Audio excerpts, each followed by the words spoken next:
Okay, this is the Game is on 100 here with a video, and this video is my review video of the Chicago Bears Minnesota Vikings game. Let's get started. The Chicago Bears came up with the win today against the Minnesota Vikings 28 to 10. This was a good bounce back game for the Bears today. In the first start of the game, the Bears uh, had the ball. Matt Forte fumbled the ball. He didn't secure the possession of it, and that was on our first play. There was a fumble, and Minnesota recovered. That resulted in a Minnesota Vikings field goal. Second possession on the first play, Jay Cutler was tripped up by Chris Spencer, and he fell down, and that's a sack. But other than that, there was no other sacks in the game for the Bears. The line gave them great protection today. We did have some injuries on the offensive line at our guards position. Chris Spencer suffered a knee injury, and Lance Lewis also suffered a knee injury. That is it's key if you have two starting guards going down. That is bad. Lance Lewis was doing a good job at pulling for blocking, but when the time came in, Edward Williams stepped in at left guard. He did a good job, and Gabe Creamy, after being demoted this week, he came in and filled in at right guard.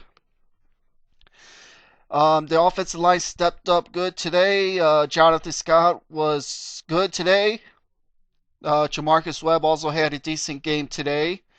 Um, our offensive line was better. Jay Cutler was outstanding today. There was a few key drop passes. Kellen Davis should have caught that one pass that was going to be a first down. And Brandon Marshall beat a couple of Minnesota Vikings on a deep pass from Cutler, but Marshall couldn't bring it in. But Brandon Marshall would have had over 100 yards on the day if he would have caught that pass, that touchdown pass from Cutler. But Brandon Marshall is the first Bear in 10 years to get over 1,000 yards in a season. The last one to do that was Marty Booker 10 years ago, back in 2002, when they had Jim Miller and Chris Chandler was throwing the ball to Marty Booker at that time. So it's been 10 years since the Bears had 1,000-yard receiving for the season. That is always a good thing to see. The Bears ran the ball a lot. They ran the ball over 40 times today. That is good. Even though the yards per gain wasn't that decisive, but they continued to run the ball, which was good to see for that. For Wise on the playing wise, Cutler was outstanding. He did some nice rollouts. He got rid of the ball when he had to, even though he threw that one pick a little high to Marshall that got picked up, but it was tipped. Those are 50-50 balls. There's a chance it's going to get picked or not. It just depends on the outcome. But Jay Cutler was good today. He was 23 of 31, 188 yards, the one touchdown and the one pick. Michael Bush had 21 carries for 60 yards and 2 rushing touchdowns. Matt Forte also went out with an injury. We don't know the extent of Matt Forte's injury. He suffered an ankle injury. We don't know what is his status, but he had 14 carries for 42 yards. Jay Cutler also ran the ball 3 times, 9 yards, and Amon Allen had a carry as well. Receiving, Marshall had 12 catches for 92 yards. Earl Bennett was good today. He had 4 catches for 45 yards, which is good to see. Kellen Davis should have had that one catch, but Matt Spade caught the one touchdown pass from Jay Cutler. That was good, and Evan Rodriguez also caught his first pass today. Even Eric Weems caught a pass today, so I was surprised by that. We did win the turnover ratio by a +1 by 3-2. We did win the turnovers. We did get 1 interception and 2 fumbles. There was a forced fumble from Nick Roach on Adrian Peterson, and Adrian Peterson also fumbled. Adrian Peterson fumbled twice, and Chris Conti got a pick as well. Um, Tim Jennings would have had another pick, but that ball hit the ground and went up, so that was ruled an incomplete pass. The Vikings, Ponder was 22 of 43, 159 yards. He had the touchdown and the one pick.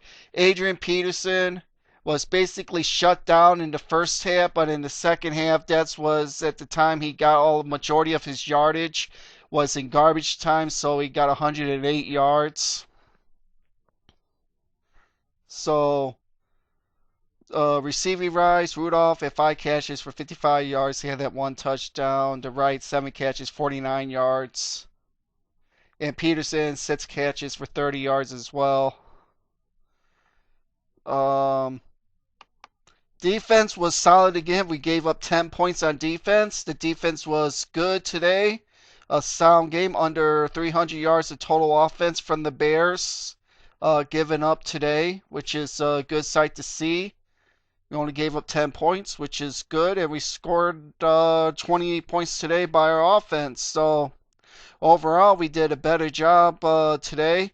We were close to 60% on third down efficiency. We did good. We ran the ball on 3rd and 1 and 4th and 1. We were able to get some first downs, which is good to see.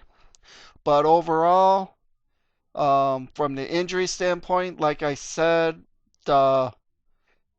Lance Lewis and Chris Spencer were out of the game. Matt Forte was out. Devin Hester suffered the concussion, and Charles Tillman also went out with an ankle injury, but he did come back in a couple more plays. So we'll see what happens with these injuries. So with the Bears on the offensive line, what are they going to do? Are they still going to keep Edwin Williams at left guard? They should just let him be at left guard, let him be. And at right guard, it's going to be up in the air if they're going to have Karimi step in to fill in that role, or they're going to have the rookie James Brandon, not James Brandon, Brandon Scott. No, not Brandon Scott. James Brown, my bad. James Brown, he got elevated to the roster this week. He wasn't activated for the game, but if he would come in, he can play both guard and tackle, so he can maybe step in and play some guard, which would be good to see because the Bears really like him. So overall, we'll take this win, a much needed win for the Bears. We are 8-3, and just depends on outcome of the Green Bay Giants game. We'll see if the Bears will remain first in the NFC North after today. This is the Game is on 100. I am out. Later.